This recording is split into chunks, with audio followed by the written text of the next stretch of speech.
The magic that we are in search of is in the work that we are avoiding. You're listening to Creative Rebels, the podcast for creatives. Welcome back, Rebels. David Speed here. Did you listen to last week's episode yet? If you didn't, I'm afraid I'm going to have to insist that you go and listen to it now, because I think it works so perfectly in tandem with this week's. In fact, you could throw in next week's as well, because I think as a trilogy, there are commonalities that, even though they're with vastly, dramatically different guests, I think there are topics that pop up in all three of these episodes that I think are so important. So last week we spoke to Stephanie Harrison, who is a happiness expert. I believe it's one of the most important episodes that we've ever done. And given that this show has been running for over 200 episodes, that's a high bar and not something that I say lightly. Next week, we're speaking to August Lamb, who is the girl with no internet. And aside from going to New York Public Library once a week and checking her emails, August lives a life that is completely offline, and it's fucking fascinating. And this week's guest is, I suppose you would call him the infamous Bandon Novak, who is famous for Viva and Jackass, and the notorious ex-heroin addict, recovering heroin addict and alcoholic. And I first met Bandon online. I sent him a DM after hearing him on a podcast that kind of moved me to tears. Bandon gives out his phone number for people who are struggling to call, and he will get them help with their addictions. And now, having stayed with Bandon for a couple of days while I was in the States, it's something that I saw firsthand. No one really normally sees that kind of the underneath the surface, that iceberg of all of the work that it takes, that goes into helping people. But I DM'd Bandon after listening to him on a podcast, and I just said, look, how moved I was by hearing everything that he said. And I didn't expect to hear back from him. I mean, he's got nearly 1 million followers on Instagram, and I didn't expect to reply. But not only did I get a reply, he followed me and became a really vocal supporter of my artwork, which has been really lovely over the last couple of years. So when I knew I was starting the podcast back up again, I was like, well, I need to get as many amazing people on this podcast that I can. Let me ask Bandon. So this was a couple of months ago, and I asked him, and he said, yeah, of course, but I prefer doing podcasts in person. So I was like, okay, cool. Well, we'll put a pin in that then, even though launch episode would be fucking fantastic to have Bandon on. I would have loved that. But I was like, do you know what? Okay, let's wait. I'm sure I'll be in the States at some point. And so then the planets aligned, and I ended up in the States, and Bandon has a ridiculously busy calendar, but he had space as well. So the idea was, I was in New York. I was going to he's in Delaware. I was going to get a hotel in Philly. He was going to meet me, and we were going to record the podcast in the hotel in Philly. But when I arrived at my hotel in Philly, and the day before, and I got a message from Bandon, and he said, do you want to do it at my new house in Delaware? And I was like, you know what? It's going to make for a better episode if I do it under, rather in my shitty hotel room. Let's do it where Bandon's comfortable. It's going to be better. So I was like, yeah, sure. So it was over an hour that I traveled in an Uber to get to Wilmington, and I'm in the cab with this dude. He says he's going to be a big YouTuber one day, and I hope he makes it. I gave him all of the advice under the sun, and I told him to listen to Creative Rebels, so maybe he's listened to this episode. But so I'm in this Uber, chatting away to this guy in the time where I would normally be going over my notes and preparing for an interview.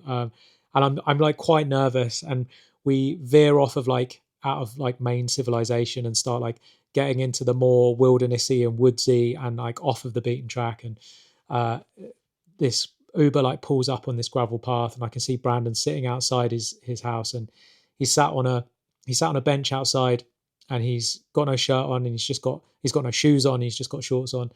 And I stepped out of the cab, and he was on a phone call, so we did that kind of silent hello thing, and he gives me a hug, and it's kind of raining, and it's that sticky American heat, so actually the rain is quite a welcome. And I just sit next to him while he concludes his call, and it's a business call, and it's about the business of recovery, and it sounded like it was an intense call. And again, it's that iceberg that I mentioned earlier. It's all of the work that goes into helping people get clean. No one really sees it, and this man is working like 24/7. It's crazy. Anyway, so he takes me inside to this beautiful, and if I had more budget, then this would have been a YouTube video, and I would have taken you in and shown you Brandon's beautiful house, his tree house as he calls it, in the woods in Delaware.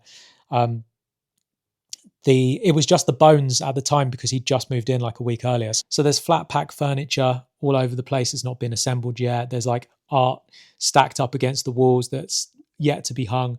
There was this beautiful, like ornate wrought iron cross that Brandon had salvaged from a abandoned church in France, and just beautiful bones of this place. And it looks out onto this like wilderness, these woods. And so I meet Brandon's cats, and we had like a little catch up and a little chat, and then we sat down and had the conversation that you're about to listen to.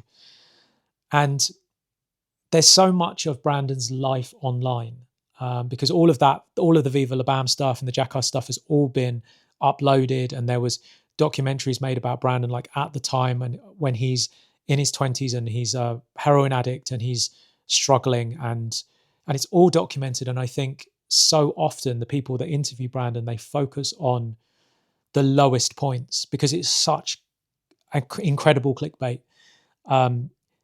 Because this man is a great storyteller and he has stories for days, he can tell you in vivid detail, like you feel like you're a fly on the wall of all of these. And so I fully recommend his books because this happens in both of his books.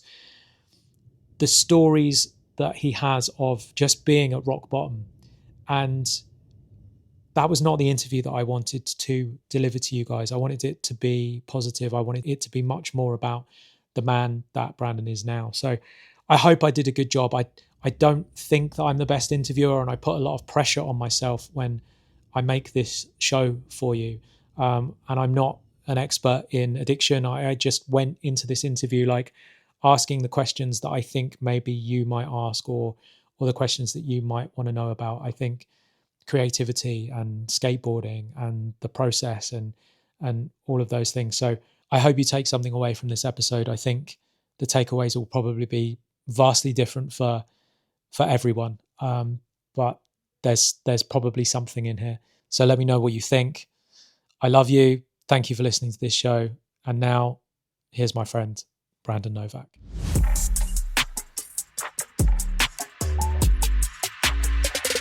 Brandon Novak. Thank you for making the voyage. Where are we right now? We're in my new home, kind of in the middle of the woods. It seems like maybe a luxurious tree house, if you will. This is the dream. Yeah, I love it. It's really beautiful. It's in a remote part of Delaware. And, as I was talking about earlier, my life continues to evolve and grow and become busier with more things externally. So I knew I had to figure out a way internally to kind of slow everything down. So I felt what better way to do that than get a little piece of property with a pond and a lake and a lot of birds. That's smart. It's beautiful. Living the dream, man. Literally living the dream. We met when I sent you a DM because I'd just listened to a podcast that you were on, and I think I wrote something along the lines of, I'm literally like, I've got tears in my eyes as I write this kind of thing, because it had such an impact on me when I listened to what you were talking about. And at the end of the show, you like gave out your personal number and you were like, if you're struggling with something, then give me a call, which I just thought was a beautiful thing. So I just sent you a message just to let you know. I think it's good to like, when something impacts you, to like tell someone that it did. So I just sent that DM. I didn't know if you'd ever see it or whatever. But then you replied back and we kind of became online friends, and now we've met in person for the first time, which is the beautiful power of the internet. But the impact that had on me, and I just thought like, the way that you are so like giving of yourself and going, literally, whoever you are, it doesn't matter whoever you are, if you are struggling, you can call me. Yeah. Because there's a lot of people who don't have anyone that they can call, and that's quite like a scary place to be. And had you and I met like 15 years ago or 10 years ago, we probably wouldn't be mates. Sure. So like, how has Most people today in my life say that. You're right? not alone in that sentiment. Yeah, like how has that transition been? Like, is there something within you that you have to be? Because I'm like really bad at like taking compliments, and I've had people like cry when they've met me before because my art has had, not me as a person, but my art has had an effect on them, and it's this emotional thing, and I sort of understand that they're like kind of painting their understanding of me on top of who I actually am, and that's what they're crying at, not actually who I really am. But how have you reacted to this new way that people perceive you? It's an experience. I think that word kind of encapsulates the whole feeling. It's an experience. And there's a lot of ranges of emotions.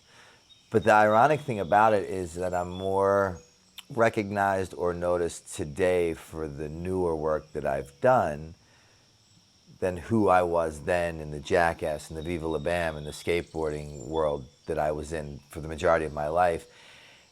And the really rad part about that to me is that it shows that a lot of people are trying to better themselves. So through trying to better yourselves, you get online, you look up different people, different causes, different motives, different paths, and I believe God places people at the right place at the right time for the right reason.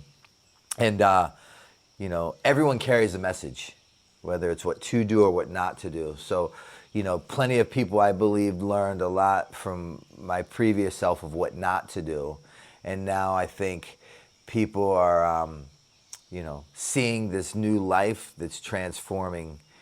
Because my journey's been very public. It's been very televised. It's been in the tabloids. It's been, in the books. And so they've witnessed that. The story has depth, it has weight, it has meaning. And then they see this transition and they're like, fuck, if that guy can do it, then maybe I can. Whatever that thing is that they're trying to overcome. Mine happened to be addiction and alcoholism, but everyone has a vice, right? Like, whether it's food, sex, porn, gambling, stealing. Mine just happened to be drugs and alcohol. And those are just the answers to the problem, right? It's not even the problem, it's the answer to the problem. The problem that always puts me in a position where I think a drink or a drug makes sense is my behaviors. So people now witness through satellite images, the internet that we're on, the changing in behaviors that I exhibit, which has clearly now created different outcomes, which I'm very blessed to be in. So whenever someone comes across me, I'm like, dude, you're my kind of people. Because like, clearly you've been broken somewhere along the line, just enough to be willing to reach out and find some guidance or motivation. And that's my kind of person. That's interesting. That actually gets to a note that I have later on in my notes, that I think everyone is addicted to something. Yeah. And because I was going to ask you that, I'm glad you said that. I suppose that's a crazy part of the human condition, and just being able to like veer yourself into deciding, okay, the thing that I'm going to get obsessed about is actually good, because I think obsession can actually be really powerful if you channel your obsession towards something that is going to have positive outcomes as opposed to the things that are going to break you apart. Then you can do incredible things if you're able to like harness obsession and just direct it in one way. I mean, I wouldn't be a successful artist if I hadn't done that. Totally. What's the saying? Crazy's crazy until it finds its narrative, then it becomes brilliant. Yeah, it's very true. What's your relationship with skateboarding now? Skateboarding. Ironically, I figured this out way after I stopped doing it for like my life. And what skateboarding does for me now is it actually turns this off. And I realized it when I was filming my last video part, and it was going to be accompanied by my pro model, and it was going to be a big release. And I'm trying to film, and at this point I'm like 43, right? Like well past the age of like putting out a proper skate part, And it's not like, I make a living doing other things. It's my passion, it's my love, and I'm skating and I'm trying this trick and I can't make it, and I fuck my ankle up, and I'm throwing my board, and I'm beyond furious. I'm livid. And it dawned on me in that moment, and this is, I think, what one of the many things that recovery has done for me. In that moment that I was so furious with myself, with the outcome, with the skateboard, with the trick, with the spot, is that I realized that was why I loved it, right? I was able to find the silver lining in this really dark moment and period in my life and said, this is why I love it. Because in that moment, I'm throwing my board, I fucked my ankle up. I realized that I'm only thinking about this. I'm not thinking about yesterday. I'm not thinking about tomorrow. I'm not thinking about the business deals I have at play. I am in the moment. And God knows I've spent a lot of money trying to be in the moment via heroin, cocaine, women, traveling, and nothing. And I didn't realize that until fucking 43 after I had stopped doing it for like my life. And I'm like, this is why I love it. And this is it. And then, looking back, because everything in life is just kind of retrospect and I always say lived forward and learned backwards. And looking back, I realized that skateboarding raised me. Skateboarding made me the man that I am today. Literally, skateboarding is why I believe that I'm a sober man, because in the world of skateboarding, and if you're a skater, you can relate, failure is not an option, right? No is unacceptable. We will try a trick for days, weeks, months, years. It's like, oh, maybe we'll do this, maybe, no, fuck that. And then I credit that to like the child of God that I am today, Yeah, that goes back to that obsession, doesn't it? And it's, on this podcast, I always kind of say, just keep going is the general overall message to become a successful creative, is you just don't stop. And I'm always like, I know you guys don't really want to hear that because it's almost like painfully too simple. Yes.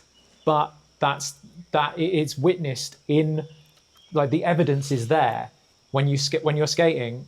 That's such a little beautiful microcosm of it. Is like, just think of like one trick, and you're trying to do the trick over and over again, and then you finally nail it. And then once you nail it successfully multiple times, then it becomes part of your repertoire, and then you build, and then you move on to the next trick. And it's like, without being able to ollie, then you're not going to be able to if you don't get that foundation down, then you don't get everything else. And it's the same with painting, and it's the same with songwriting. And it's like, once you've got like your foundational skills down, and then everything else builds upon that. But the only way that you're going to do that is through obsession and through putting the work in, which is like frustratingly annoying that's the answer, is like, just keep making stuff, just keep doing it over and over again until it finally fucking works. I ran a group the other morning on exactly that, the foundation, building the foundation. Because without my foundation today, I will not be able to withstand the storms that are going to come, right? Like, and they come for everybody, and they come by different ways and different places and different faces and different times, but they come. And until I can build this foundation that will withstand those storms, I don't stand a chance. And the foundations had to be like deeply rooted in my behaviors consistently, right? Like consistently showing up when I want to, but more importantly, when I don't want to. That's where the roots are really grasping the soil that are gonna like withstand the blizzard that's coming. And I didn't understand that for so long, because I always kind of wanted what you had, but wasn't willing to do what you did in order to get what you got. So I would try to fast track this process. And in fast tracking this process, I would fuck myself. And I couldn't understand why, until I had done it enough times that I could no longer like ignore the reality of my situation. And the reality of my situation is that I would never give my issue, right, whether it's drugs, alcohol, sex, gambling, food, porn, I would never give it the time, attention, and more importantly, the respect it deserved. Because my brain is the problem in every scenario of life. And everything comes back to self. It's not your fault that I'm fucking frustrated with the fact that this air conditioner won't turn on for this interview, right? It has nothing to do with that. It's that everything starts with self and ends with self, and it comes back to self. And what I know in my life is that what I can control is my thinking, my attitude, my behavior. So finally, knowing that this is the problem and that I'm prone to fixing things that aren't broken, because I will overcomplicate the most simplest of processes, just as you were saying. It's so simple, I overlook it. It's so easy, I fucking miss it. And the reason why, because for creative beings such as ourselves, and I truly believe this, I am too smart for my own fucking good. I am too smart for my own fucking good, and I will outthink myself out of any logical, good decision I'm about to make, because I will overcomplicate the most simplest of processes, which is simply just to think less and fucking do more. It's that simple. Yeah. But it took me years of failing miserably to come back to that. So basically the way I got to where I'm at today is through process of elimination, but backwards. Meaning everything I tried failed so miserably fucking bad that ultimately the last thing I tried, and the only reason why I tried that last thing is because I had exhausted everything else I thought would work to get what I wanted. Cut to, I run out of ideas, I run out of options, I run out of resources, and I'm left with the last thing, which is the first thing they'd always been telling me since day one. Well, get clean. Well, get clean, and for me, it was like work the steps, Right. the 12 steps. Yeah. But it was just a very simple direction. It was a very simple direction. Very simple direction. Yeah. And I just thought there was a million other ways to achieve that result without doing what they said, because I was too smart for my own good. So at the end, 38 years old, homeless, right? Helpless, jobless, moneyless, fucking loveless, you name it, I'm less. I had nothing anymore to distract me, right? No longer was I trying to fast track this process, because no one was inviting me to functions. No one was giving me opportunities. No one was giving me new jobs. So God had a way of right-sizing me and kind of making me see me for me and sit the fuck down and finally give it the respect it deserved. And I addressed the issue, which was just by following what they suggested at my very first attempt at trying to get clean at 17. Now it's like my 13th and I'm 38. And I try what they say, and it's the last thing I tried and the first thing that worked. But I missed it because it was too simple. It's because the distractions is the thing, isn't it? The distractions from the truth. And everything. And my distractions come by way of money, property, prestige, and pussy. And they always divert me from the simplicity of my reality, which is to just be a good human being, to remain sober, and be the child of God that I've been born to be, to help my brothers and sisters, despite what I may think about them. Yeah. I mean, I would argue that the system is stacked against us because I believe like in abundance in all things, right? I think that is important, and that's what I want for everyone, is abundance in all things.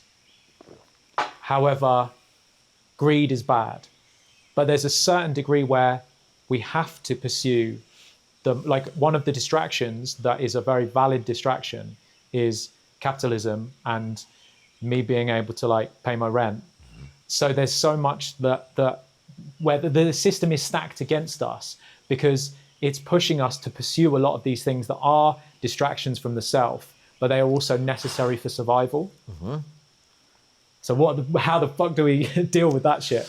Well, again, I don't think there's a how do we deal with it, it's how do I deal with it, right? And how do I ground myself and put myself in a place mentally where I don't feel so overwhelmed or defeated by what's happening that in reality I have no control over anyways, right? And that for me happened by way of having a spiritual experience. The definition of a spiritual experience is simply a psychic change, meaning that today, with over 10 years sober, I, Bandon Novak, no longer think, act, but more importantly, react the way that I did prior to having this spiritual experience, right? I see things for what they are. I know in my heart of heart that acceptance is the answer to everything. And this is just my perspective. It doesn't mean that it's right or it's wrong. Yeah. And the truth of the matter is, the longer I stay sober, the more I go deeper into my spiritual journey, the more I know I have no fucking idea about much. I really don't. Because when I think that I do, that means I'm creating an attachment or an expectation out of what I think that I know, which will always lead me or leave me feeling resentful, right? And resentful is something an alcoholic cannot have.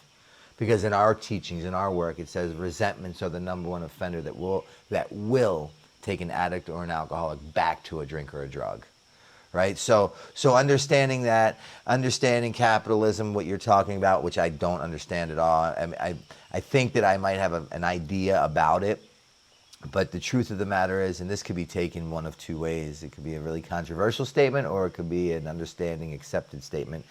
But I remain ignorant to a lot of things. And the reason why is because, like, I know what I have no control over. And the more that I try to acquire this knowledge, the more I become opinionated, the more I become resentful, because now things are happening to me and at me, as opposed to for me, because I'm not using the opportunity as a leverage to learn. And that's why I shot heroin for fucking so many years, because I avoided reality. And then I get sober and I have a spiritual experience, I have a higher power, I have these really positive mentors in my life, and they teach me really valuable things. Like, and this is a universal statement that applies to everyone, no matter what your thing is. Literally. There's not one person that this will not apply to where I believe the truth lies. The magic that we are in search of is in the work that we are avoiding, right? So I avoided looking at me at all costs, which is why I continue to shoot heroin, to escape the reality that I created as a direct result of my addiction. Finally, the appropriate amount of pain was delivered where I was willing to lean into what I avoided so long because I ran out of options. Then I realized everything that I was in search of was coming from within, and I just had to create a relationship with him or her or whatever the fuck you choose to call it. It's actually wild how much pain, because it's all documented, like how much pain you endured for how long. I mean, 38, that's fucking wild. And really, you are lucky to still be alive with the shit that you've been through. Which ironically goes back to the skateboarding culture, right? Even in the throes of my addiction, failure was not an option. No was unacceptable. I was going to come up with $10 by any fucking means necessary to get a bag of heroin. You know, and that worked for a long time until it didn't work. And the reason why it stopped working is because it's a lot of reasons, but interestingly enough, the very same thing that created my distraction from reality, my escape from reality, that made the abnormal become the normal, was the very same thing that brought me back to reality, which was drugs and alcohol. It was crazy. What do you, sorry, say that again. What do you mean by that? I got lost there. So, like, when I became a drug addict, my reality, I escaped reality through my addiction, right? Yeah. The abnormal, which was becoming a homeless heroin addict, had become my normal. Gotcha, okay. Right? So I'm living in this different world, this different universe than you. And that's why I continued to get high. Because every day I'd wake up and I wasn't high. I'd wake up sober like you feel now, like I am now. And I'd have this moment of clarity to see what my life really looked like. And it was in such a deep, dark way that I had no other choice but to get high, to continue to escape my fucked up reality, right? So now I'm living in this delusional world, high on heroin and cocaine, shooting speedballs 24/7, and it worked great. For so long it worked. But in between that period of time, I would attempt to get sober, and I would check into a rehab by force or by choice. Sometimes it was for myself, sometimes it was for a fiance, sometimes it was for the parole officer, the probation officer, the judge, whatever, friends. And at the time, I didn't think any of it was working, because I would get out and I would get high immediately. I would get out, I would get high in there, right? I would leave early to go get high, and I'm like, what the fuck's the point? This isn't working. And little did I know, these seeds were being planted along the way, and I was acquiring this information, again, unbeknownst to me, ignorance was no longer being bliss, right? I'm starting to acquire some information. I don't realize that it's sinking in, that it's going to register one day. And finally, when the appropriate amount of pain was delivered, no matter how much heroin I shot into my arm, that delusional effect was no longer being created. Meaning I could no longer escape my shitty reality that I created from heroin. That moment of clarity was happening 24/7. Whether I woke up without any heroin or I just shot 10 bags of heroin, I was still in this fucked up reality. Like the real reality, not my distorted delusional reality that I tried to live in for years. It stopped working. And then it dawned on me, every one of those seeds that they planted in all those treatment centers that I attempted to get clean in, they like blossomed and they bloomed and they grew. And this is at the end while I'm still getting high. And the transport van comes and picks me up and it's taking me to my last rehab. And I'm laying in the seat and I'm sick and I'm laying in that fetal position and there's this like 19, 20, 21-year-old girl, like blonde hair, and she's blasting Sublime and she loves life and I want to fucking knock her teeth down her throat because nothing's happy about me in my life and I can't stand my own skin. I just want to fucking crawl out of it and it dawned on me on that ride that, holy fuck, everything they said was the answer. The drugs and the alcohol aren't the problem. It's me. I'm the problem. I'm the common denominator in every one of my problems. And maybe if I just got the fuck out of my way and got some advice, some guidance, or some leadership from someone who knows more about the topic I'm trying to learn about, I might stand a chance. And this is all before I even got to the rehab. You know, like it's like the skies parted and I was able to walk across the water like fucking Jesus. And I'm like, dude, I get it. It became very simplified to me. What's so interesting is that in Dream Cellar, the journey that I went on with that book, because it's so beautifully told, and it's like watching a movie when you read that book, and everything is leading up to this happy ending, and you go through this rehab stint where the reader is just like, well, this is it. Here we come to our happy ending. And then at the end of the book, it goes, Bandon was then a fuck up for 7 more years after this, or something like that. Because it really felt, so as you were writing that book, were you being dishonest? Because it so felt like you were ready to, at that point, 7 years before you actually were ready, it felt then like you were ready. Everything that you said correlated towards, this is someone who wants to heal. And the reason why I'm laughing is because quite the contrary. Not only was I not lying, I wrote that book while sniffing endless amounts of cocaine and drinking bottle after bottle of red wine, right? So what that book allowed me to do while writing it was, I was in a very weird place at that time. And if you read the sequel to that book, which is kind of a shameless plug, but it really dives into the psyche of an alcoholic, The Streets of Baltimore. And that really will allow you to understand the mentality that I had during Dream Cellar, right? So I'm living at Bam's house. Bam's afforded me an opportunity to come live with. I'm talking about while I'm writing the book, not during the book. Right. I'm living, and this is what I talk about in the sequel to it. I'm living at Bam's house. I'm afforded the opportunity to be on Viva La Bam. Prior to, I was a homeless heroin addict in Baltimore. I'm letting men fucking blow me for heroin, like eating out of trash cans. Things are bad.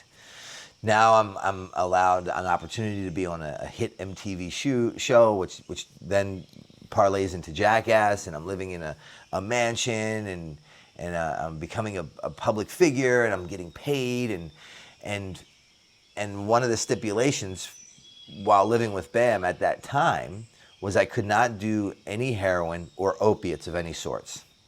I could do cocaine and drink because that was like socially acceptable. And at the time, I understand it. Now it seems crazy. Yeah. But like at the time, he had no issues. He was a young kid. You know, he was just doing the best that he could with what he knew about. Yeah. Rightfully so. And because when I drank and when I did blow, I didn't steal your wallet, I didn't steal your car, I didn't fall asleep in mid-sentence, I wasn't shooting up, right? So in writing that book, because of the copious amounts of cocaine I was doing, I was very, I don't even say because of, but it played a large part in me being so extremely descriptive, right? And I would write 4 pages of the way you sit and the lean to your left with your right leg straight out, and how your shoelaces are pink with the camouflage, like all of that, with the slight beard and the head cocked to the right, like all of that for 4 pages, until I even say what the fuck your name is or the relevance of you with this story. Because I really wanted 2 things. I really wanted the reader to feel like they were in my shoes. That was number 1, first and foremost. And the second was because it allowed me to go back to that, because all while writing that book, I still longed to do heroin. Whenever I could sneak away from Bam's house and get back to Baltimore, I would get high. And I missed it when I couldn't do it. So writing that book allowed me to go back there without physically going back. So it was almost like I was reliving at that time. And that's the powerfulness of addiction, right? And I was being so honest, unbelievably honest, like more honest. And that was one of the things that Bam had always told me when I was writing this book. He said, the only thing you have to do is be honest, like overly honest, like fucking tell everything. Don't hold it. So that was actually, and it's funny that it's so insane that you would think, well, maybe he's just fucking making shit up along the way. And I love that you said that. I've never even thought about this. But it was actually quite the contrary. I was so fucking honest. And then when people see the outcome, they're like, this has to be a lie. But I really wanted the reader to believe that they were me. And that's why I was so descriptive. Because I didn't know what I was doing then, but I see it now, is I was really, exposing and outlining the mentality of an addict. Because I when I was getting out of the rehab, the Turk House, and I had a plan to go eat the Xanax at the market, and I sat in the waiting room, and I watched the girl detox across from me, and then I used the phone and called my mom and was actually honest. Like, that's all really real. And I really didn't want to do what I continued to do. But addiction doesn't give a fuck. It doesn't care how I feel. It doesn't care where I come from. It doesn't care who I know. It doesn't care about the options or opportunities that I'm being given. It doesn't give a fuck, right? It knows no age, race, creed, religion, lack of religion. It doesn't fucking care. The truth of the matter is I just never gave it the attention, respect, or time it deserved. I tried to fast track the process, and I got fast track results. And that's what was a bitch, because at the time, while living at BAM's, filming Viva La Bam, living in a mansion, my face is on TV, I'm no longer like fucking letting men blow me for heroin, eating out of trash cans in Baltimore. I knew, because I still hadn't done the work, right? Externally, it looked like I had fucking figured shit out. Internally, I was just as much of a mess, if not more, because all I really wanted to do was heroin, but I also didn't want to lose this new opportunity that I had. And I knew that it was only a matter of time before the rug was going to be ripped out from underneath of me. And it was because I just didn't do the work. That's so interesting. Because I was distracted. Yeah. Money, property, prestige, and pussy, right? It diverted me from the actual work at hand, which was just simply to think less and do more. So if you had not had that stint in basically where you become like famous, and you're living in a mansion and you're on TV and all of that stuff, do you think that it would have been sooner than 38 years old that everything kind of would have, because you described about the pain got too much, but then you're not feeling the pain during that stint where you're being afforded all of the luxuries of fame, I guess. Absolutely. It 100% prolonged my addiction. The notoriety that I acquired from that. 1 billion percent. But then it's also because it allowed me to like escape a lot of repercussions for my addiction, right? I'd get pulled over by the police and like, yo, you're that guy, it's cool. Fuck. You know? I'd get caught in the hood, copping dope. You're that guy, whatever, you know? And people coming up to you going, "Oh, And your then- book really helped me," and then buying you a drink. That for sure. And then because the world was exposed that I was an addict, so guess who talked to me? Addicts, right? Other addicts. Like a magnet. Yeah. So it was like great for an addict until it wasn't. But it definitely prolonged it. But I can't say this enough. Every one of us are entitled to our own process. Every one of us. And if anyone would have robbed me of my process, the silver lining that I was talking about before, if anyone would rob me of my process of one less night of being homeless, one less night of my addiction making my mother cry herself to sleep, one less arrest, I very well may not be the child of God that I am today.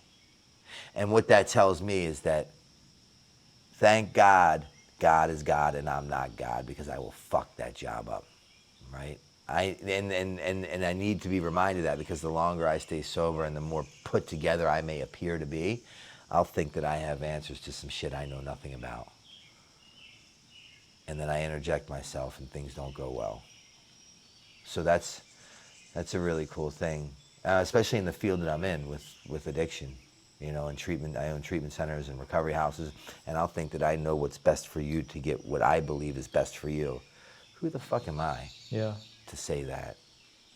Yeah, I mean, everyone is something I talk about on the podcast in a very different context, but everyone has to live their own journey, and because that's what shapes you. And maybe you would have got clean quicker, and maybe it was a distraction, but it's part of the fabric of who you've become, and without it, maybe you don't end up with the treatment houses that you've got now, and maybe you're not in a position to help so many people that you are, because I think a lot of it is rooted. I mean, a lot of us grew up with you and Steve-O and all of those, like Bam and all, like, that's for a certain generation.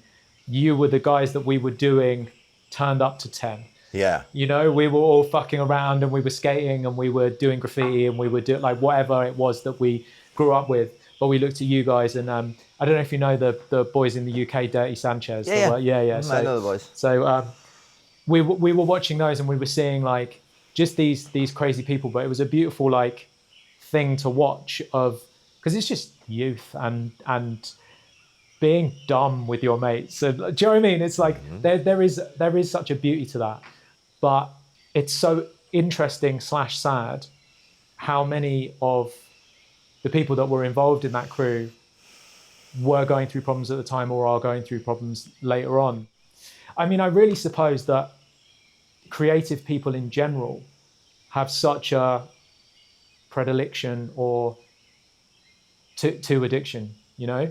It's like, why are creative people so, maybe it's the thing of the obsession. Maybe it's the thing that's what I was thinking as you were saying it. As you were saying that, I'm like, it's the obsession. We as creative beings are obsessively obsessed with whatever we're fucking locked in on. It is. And that's all that I was thinking as you were saying that. And addiction, right? It's a multitude of things. It doesn't. And I think that if I continue to say drugs or alcohol, I'll kind of corner myself into this spot. But it's, you know, whether it's lying, cheating, manipulating, sex, gambling, like it's just, there's an addiction that we all have. And I think that just comes from being hyper obsessed on a specific thing. And then how do we cure that? How do we fix that? How do we create different outcomes? By changing the behaviors, right? I can't quit drinking, right? I can't quit lying. I can't quit cheating. I have to like stop the physical act and get to the root of the cause of whatever it is. And how that looked for me is I went to a place surrounded by individuals who knew way more about the subject that I was studying than I fucking did, believe it or not, because I always thought that I knew everything. And what happened was I went to a place and they, with me, uncovered the problem in order for me to discover the problem if I had any hopes to recover from the problem, right? So I had to completely because I was so off. I was fighting the wrong opponent. I was showing up at the wrong place at the wrong time, stepping in the wrong arena, fighting the wrong person. No wonder I got beat the fuck every time. because I wasn't fit for my real opponent. I thought that my opponent was drugs and alcohol. And no wonder I got fucking beat every time. They're like, yeah, here comes this dumb motherfucker. Is that what most addicts think? I think it's a common thing, yeah. Yeah. It's a pretty generalized thing. Because we just, you know, I didn't know better until I was ready to learn more, which was a hard thing to do. Yeah. Because I, as an addict, I have this thing called like the king baby syndrome. And I want what I want when I want it. And I need results yesterday. Why next year is worth staying sober for, or what the fuck is the point? Interesting. Because then I find early sobriety, and I'm brought back to this weird thing called reality without being under the influence of drugs or alcohol, and that's a acquired taste in itself. And then I'm full of all these feelings and emotions. So every time before you weren't ready for reality, is that the difference maker, is that you finally became ready for reality? No, I was never ready for reality. Fuck, I'm still not. Yeah. In my mind, I'm waiting for the grown-up to show up and take care of everything. I swear to God. My brain tells me I'm like 17. My body says I'm like 117. Yeah. When I got sober at 38, all that I owned in the world was 8 scarves, 2 jackets, 3 socks, a stick of deodorant, a needle, a spoon, a restraining order, and a passport. And it all fit into this bag that was my pillow. I had no driver's license. I had no bank account. I was like really disconnected from reality. I wasn't ready to accept reality. I was just ready to stop hurting. The pain was too much. That's all I wanted, was the pain to go away. What was you mentioned the sort of epiphany, the vision that you had at that point? You said you had like an awakening that. Yeah, that and it was everything that people had shared with me before. It was like, I am my biggest problem. The common denominator in every one of my problems is me. I'm at every one of the scenes of my crime. Every one of them. Common theme throughout my life. And really, more importantly, what I learned is that I knew that it didn't have to be this way, right? Like, I knew that the position and place that I was in was completely self-induced. I had created this outcome. And this is part of that epiphany. And then what happened when I accepted my reality, I accepted the part that I played in creating that outcome, which meant I am now accountable for my actions, which was the exact opposite behaviors I exhibited for so long. The name of my game, meaning addiction or alcoholism, is I deflect, I justify, and I minimize the severity of my drinking and drugging, all in hopes to avoid the reality of what it really looks like. So the moment that I became accountable for my behaviors that led to this outcome, I stood a chance to fix the problem, you know? And that was really cool. But it was so easy. I just missed it for so long.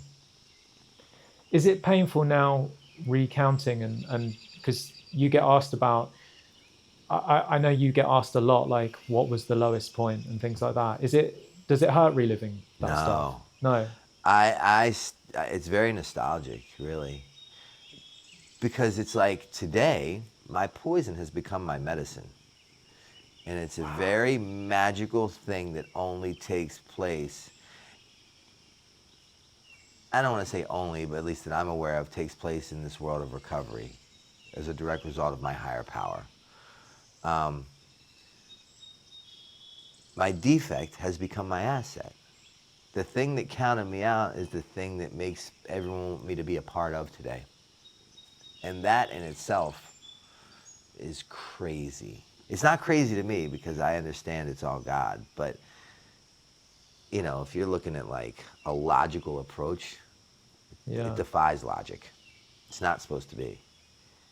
But it's all the studies done, the data collected, the analytics state that anyone dealing with addiction or recovery should be high or dead right now. So the fact that I'm not is a miracle, and it defies logic. So looking at it from that perspective, I'm like 10 steps ahead of the game. So it's very easy for me to remain grateful. when other times I've been really easily distracted. Yeah. Because everything is centered in my perception, right? Prior to sobriety, I was just a victim of my circumstances. Why? Because I would deflect my addiction onto my father, because he was a Hell's Angel crack addict that died of addiction.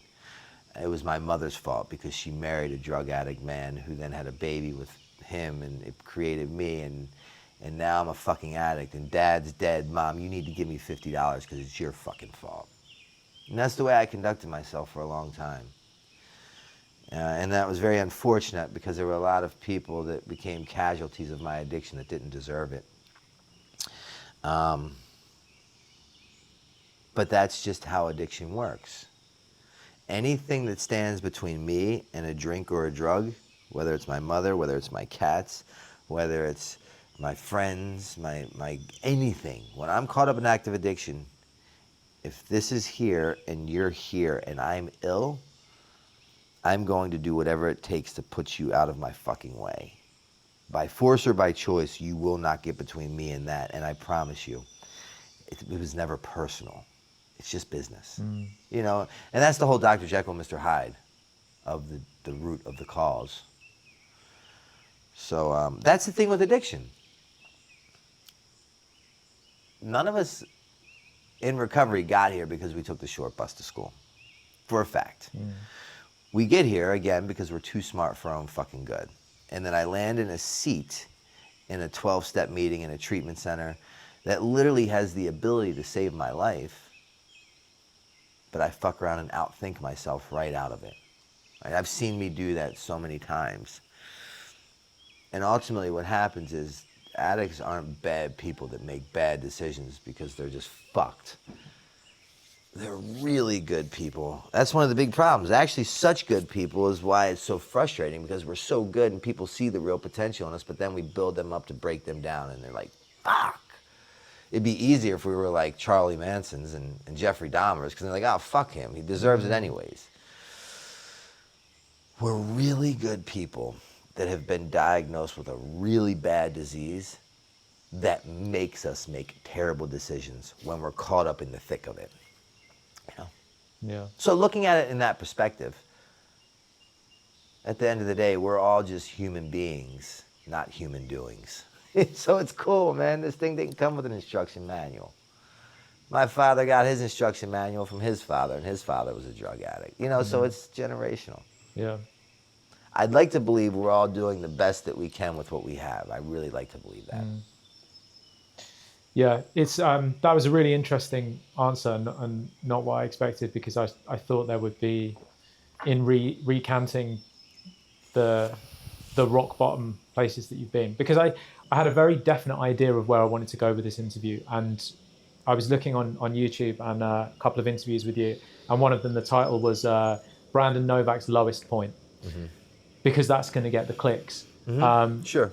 I want to focus more on like how you've got through all of this, rather than like lingering on, because you've got stories for fucking days. Sure. That you can talk about, like being in the gutter and XYZ shit that's gone down. And you're a great storyteller, and I see the value in the clicks and the views of going Bandon Novak's lowest point. But I just want to ask you, like, these days, like, where do you find joy? Like, what makes Bandon Novak smile? Like, what makes you happy? Because that's the clickbait title that I want to go for, rather than like, let's hear about some shit that's out there. You can find that. For but like, sure. tell me what makes you happy. My cats make me extremely happy. My cats are the loves of my life. I'm totally infatuated with these guys. My mother makes me happy. The rain on the pond makes me happy. A made bed makes me happy. I'm very simple today, as opposed to how I was then. Yeah. Before, I was everywhere, doing everything with anybody for however long that lasted. And because of that disconnection from reality that lasted so long that we were talking about earlier, now I really find joy in the simple things in life, which will not be clickbait. Like fucking changing the litter boxes, making sure they have their vet appointments, going to the grocery store, slicing up a watermelon, going, when I'm done this, I'll go to visit my mother in Baltimore and make sure she has her groceries. And this is me, I don't want to say paying back my debt to society, but if justice was due, I'd be dead years ago. Today I do this shit not because I have to, but because I want to. And I genuinely find joy in that. Yeah. You know? I'll occasionally smoke a cigar. That's a new thing. Oh, okay. Yeah. Yeah. Ride my bike. I'm reading a Doors book right now. The Doors, the band. Yeah. Life evolves, and I find that out here I went to see the Dead and Company, Grateful Dead band at the Sphere in Vegas last week. Oh wow, insane. And I went with my tattoo artist, and he's a normal person, so he drinks. He ate a little bit of Molly at the concert, and I love it. I loved watching him have his experience. Yeah. At no part did I want to like eat Molly or drink. I'm a free man. I'm truly a free man today. Like I really am. I'm no longer held bondage or captive by my addiction. And that in itself, if you came from where I came from, you've seen what I've seen, you've experienced what I've experienced in the heights of active addiction, that's more than enough enjoyment I deserve. Just like to not be held captive or enslaved by a $10 bag that makes me do things I don't want to do to people that I don't want to do it to, that I love the most. Yeah. That I was okay with hurting me. I didn't mind hurting me. Fuck, I mean, look at my career. That's kind of what I've done my whole life. And that's par for the course. The problem lied for me when I had to hurt people that I didn't want to hurt. That's what keeps me up that's what kept me up at night. You know, that's kind of what really played a large part in me finding recovery. I was never the guy that was gonna like die with a needle in his arm. Right? I knew that was not the way I was gonna go. It was either gonna be I would get sober or I would overdose. But I was never content with just being a junkie the rest of my life. You know, I was way too intelligent for that. And I'm just grateful that I didn't end up in that plot that my mother bought me. You know, because that's there, and it will remain there. And I'm only one bad decision away from going back to that place. But I have the awareness now. Ignorance is no longer bliss. I don't stay in that world of being stuck on stupid. And that's cool. Because now it's like if I stay in this, there's two things in life. It's either solution or problem. And I can stay in that problematic place as long as I choose to, but I know that there's a solution to everything. You know, so it's up to me on where I want to be for the day. Yeah, we had someone on the podcast a couple of years back called Marie Forleo, and her thing is everything is figure-outable, which is like my go-to phrase. I love it. Everything is figure-outable, and it really is. I think she says in her book that there's like a few certain things like that science dictates this is impossible, and if it's impossible, like you are not going to be able to just like start flying, for example. Well, that's the thing. The Wright brothers in the beginning of their invention stage were like told they were insane. They were told they were crazy. Yeah. They were told that this will never work. Yeah. And now it's insane to think of a world without a plane. Yeah. Crazy's crazy until it finds its narrative, and then it becomes brilliance. Yeah, because I've heard you say before, if you believe it, you can achieve it. Fucking right. Yeah. I could be a brain surgeon if I want. I got my GED in the penitentiary. Straight up. I've never stepped foot a day in college. Ironically, today I get paid by universities to go give talks to their students, which furthermore proves that anything is possible. Same. It's wild, isn't it? Like, right? I don't have any A levels, and I find myself in these educational facilities just thinking like, what am I doing? Like, what? Like, how did this happen? It's so funny. Like, So I know that to be true. Anything is possible. Yeah. But I'll create causes, conditions, limitations to my beliefs, which keep me fucking stuck in this, you know, whatever you choose to call it, purgatory place, robbing Peter to pay Paul, Groundhog Day, if you will. There's a few tattoos that I have that I used to regret. And then I heard someone say your tattoos are postcards. And when you look back to a tattoo, you can see like you'll remember like who you were with on that day and like the girl you were dating, and like they're such a like snapshot that you take everywhere with you. And for that, like I kind of it reframed my thought about, and like now I like my shit tattoos. Like how do you feel about yours? Are there any that you look at and be like, oh shit, that was a mistake, or is it all just part of the fabric of storytelling? Same. The worst tattoos I have are my more favorite because the stories that go along with it. Yeah. I'd say my very first tattoo is the most profound tattoo, and it's the most idiot of all tattoos. And it's right here. It just says "No more fucking heroin," and and I got that. Bam had brought me to Westchester. That was your first tattoo? Very first one. Fuck's sake. And it wasn't even by my choice or doing. Bam was like, because he brings me back to Westchester. He offers me, a chance to get out of Baltimore, put heroin behind me, start skating again, pick up where I left off, right? Everything I hoped and dreamed and really wanted, kind of like talking about when I was writing the book. And I wanted that, but I didn't understand the power of my addiction. So I was going up there and I'm given this opportunity and it's great and it's beautiful, but I still just fucking daydream about sneaking away to go get tons of heroin, right? And I kind of revolve everything I do around hopefully making that happen somehow. And I would do that occasionally. I'd find a way to fucking sneak off, get it, come back. And he would get so frustrated, as the readers may have, right? Like, why can't he get it? He seems like he wants it, da-da-da-da. So he's like, you know what? You're going to get a tattoo. And I'm like, yeah, I'm down to get a tattoo. He's like, it's going to say no more fucking heroin. So the next time you're thinking about doing heroin, you'll look at it and you won't want to do it. It's just like so not the way it works. But I was like, fuck yeah, let's do it. So I can go, I look at it, it's right here, it's the very first one, which is like, here, so my cock's not too far below. So imagine like hooking up with like a nice woman and that's like, she's reading that, like, what the fuck? That's a whole other topic for a different time.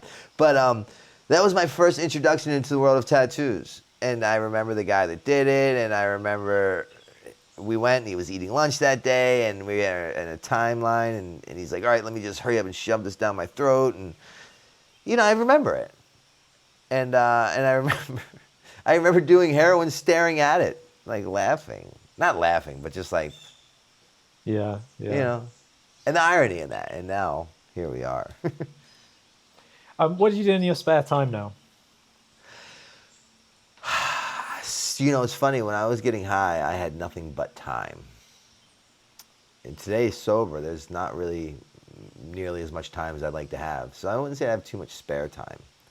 My time's pretty accounted for. But when I'm done for the day, I come back here and I'll have an ice bath and sauna here, and I'll be doing that. And I make a point to walk in the grass barefoot for at least a half hour every day. Just real simple things, man. Simple things. Yeah. I recently interviewed a happiness expert, and there was a question that I wanted to Go ask. to the gym. I'm a big gym guy. I like gym. I'm really big with working out. Yeah. Not even for like the looks, the physical aspect of it, but the mental component that comes with it. Yeah. And when I leave the gym, I feel a billion times better mentally. And then I look in the mirror and I'm like, whoa, I actually like how I look. And that coincides with how I feel and how I think. And it's all like so intertwined. Yeah. Yeah, I interviewed a happiness expert recently, and there's a question that gets asked a lot on podcasts, which is, what's one thing the listeners can do today that will... And I never ask that question because there's no like magic bullet for anything. If I get on an expert in branding and then I go, what's the one thing that's going to help you with your brand? It's like, there isn't one thing. There's 500 things and you need to do all of them if you're going to be good at whatever thing it is. What's the one tip to become a better painter? It's like, there's a million tips. So it's not a question I normally ask. But I asked this happiness expert, what's the one thing that you would let our audience know that they could be more happy? And she said, oh, that's easy. You just help someone. Mm-hmm. Help one person today and you'll be happier. Yeah, legit. That's what they say in my program, right? In the 12-step program, I go to AA, and if I'm consumed by self, right, what I don't have, what's not going my way, what I need more of, what I'm not happy about, the go-to to that, if I go to another sober person and I tell them, they say, who are you helping? Who are you helping? Because if I help you, I think less about me. And it gets me away from the problem. The epicenter of the problem is always me. It's an interesting framing. But it's so simple, it's just overlooked. It's an interesting framing of the question, though, because I say that I help people, but if you ask me that direct question, who are you helping? Then I have to get specific about it, which means that I could do more. For sure. That's interesting. Yeah. Definitely. Yeah. Definitely. That's quite inspiring. So when I get caught up with, like, you know, the distractions of life, where I've learned my biggest blessings come from is when I'm sitting down specifically with another person and I'm taking them through the big book of AA and the 12 steps. That's, in those times, and it's not something you do regularly, but every time I do that, undeniably, I see like this insane miracle happen in my life. Because usually it's a process. Right? It's a long process doing that. I have to read with you every week. We have to make time to talk on the phone for at least an hour. I have to sit down with you. You have to do paperwork. I have to go over it. I have to give advice, suggestions, and I have to answer the call when you call me to give you advice. And it's a lot of it's very consuming. And I don't have a lot of time, right? Yeah. So going back to the who are you helping? And when I sit down and I'm working with a person and I'm like, I get it. Yeah. I get it. Yeah. But again, the magic I'm in search of is in the work that I'm avoiding. Yeah. Dude, this has been a beautiful conversation. I'm glad that I know you. Congratulations on 10 years, which is your anniversary was a couple of days ago. It was, yeah. 10 years sober. And you've got the treatment centers as well. How many beds have you got where you're? Well, there's 70 beds. Wow, dude. Yeah. That's incredible. So there's 2 actual treatment centers that are outpatient programs, and then there's 7 sober living houses with 70 beds. So they kind of, you know, pair well together. Yeah. The people that live in the houses generally attend the outpatient program during the day from 9 to 3.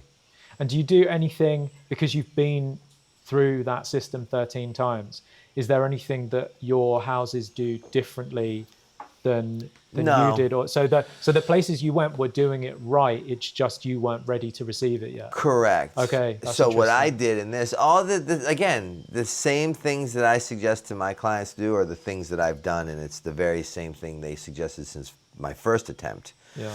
The messaging doesn't change. It's just about how you present the message. Yeah. And I try to do it in a very relatable way by telling people less about them and more about me. Because I don't fucking need you to tell me about me and how fucked up I am. That's evident. It's fucking clear as day. I see that. Plus, being an addict, all that means is I'm defiant by nature. I hate authority and I refuse to conform, right? Unless it becomes my idea. So you, being the mentor, the program owner, you suggest what I need to do. I suggest why you need to fuck off. Yeah. So understanding that, I created my facilities if I were going to be a client sitting in the chair listening to you. Because I had sat in enough of them, and I was a pretty unruly fella until I had become, ruly, I guess. And I tell them about me and what my story looked like prior to sobriety and into sobriety. And I always suggest that if you can find more similarities than differences, it might make sense to pay attention. But if not, that's okay too. And I deliver the messaging in a form of attraction, not promotion. So if I can make them want what I have so bad that they're willing to do anything in the world to get it, then it becomes their idea. Yeah.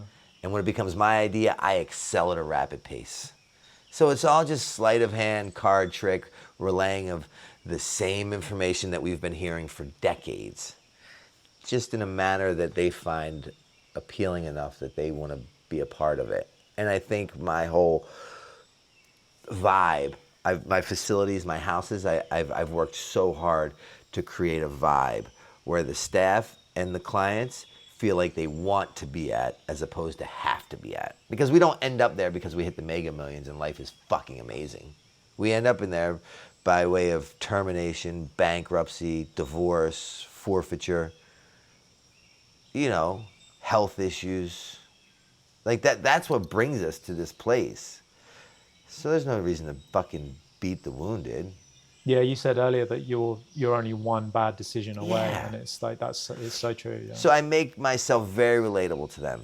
And anything that I suggest that they do are things that I have done. Not shit that I think might work good for you. Fuck that. And the truth of the matter is, I shot heroin and was a drug addict, alcoholic for over 20 years. I've been sober for 10. What the fuck would ever make me think that I have the guide to a perfect life? Fuck me. You know what I mean? Like, my resume reads really different than where I should be right now. Yeah. I'm just so grateful to have the ability to be used as a messenger on a much larger flight. And this just happens to be a layover. That's all. Yeah. Dude, thank you for talking to me today. I really enjoyed appreciate this. This is so cool, man. This is you furthermore ensued in me that I made the right decision by moving here. The rain, the pond, I could talk. This is one of those things that I'll look back and remember, because as you see, my house is still pretty new and there's not put together yet, and a lot of moving parts. And this will be one of those things where I'm like, damn, everything is picturesque to me in my mind today about this. Beautiful. No, it is beautiful, and I think you've got totally the right attitude, because you've mentioned so many times in this discussion is just the simple things that we overlook because of the pussy and the possessions and the whatever the list was. They are distractions from just being and existing and helping other people, having fucking cool conversations, and walking barefoot through the grass while you breathe in through your nose and out through your mouth. Legit. Just grounding techniques. Yeah. No, thank you. Thanks a lot, dude. Where can people find you online? You could just go to my website and it takes you to all the other stuff, and it's just BandonNovak.com. Boom. I like to keep things simple. Keep it simple. Beautiful.